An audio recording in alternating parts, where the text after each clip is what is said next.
अभिनेत्री अमृता खानविलकर फक्त मराठीच नाही तर हिंदी चित्रपट सृष्टीतही आपल्या अभिनयाचा ठसा तिने उमटवलाय।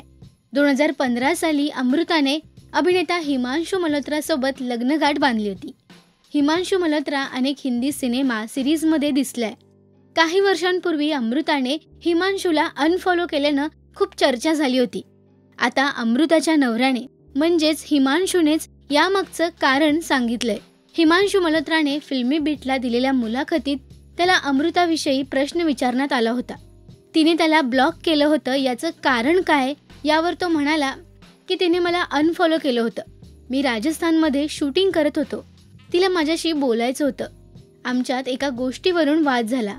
अमृता तशी रागीट आहे, तिने रागारागात मला अनफॉलो केलं। ती रागात असल्याने तेव्हा आमचं बोलणं झालं नाही। काही दिवसांनी मी घरी आलो आणि तिची समजूत काढली। यानंतर आम्ही असं कधीच वागलो नाही। अमृताने हिमांशूला सोशल मीडियावरून अनफॉलो केल्यामुळे काही वर्षांपूर्वी याच गोष्टीवरून सगळीकडे चर्चा सुरू होत्या। आता यावर हिमांशूने पूर्णविराम दिलाय।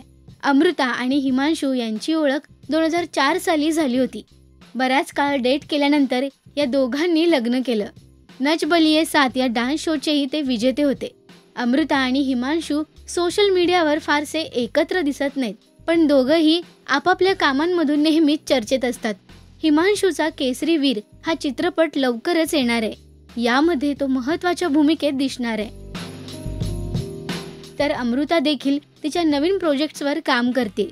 नुकताच ती धर्मरक्षक महावीर छत्रपती संभाजी महाराज या चित्रपटातून आपल्या भेटीला आली होती।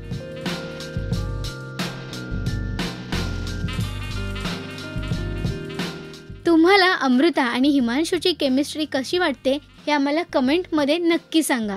मराठी सिनेविश्वातील बातम्या, अपडेट्स आणि गॉसिपसाठी सबस्क्राईब करा राजश्री मराठी।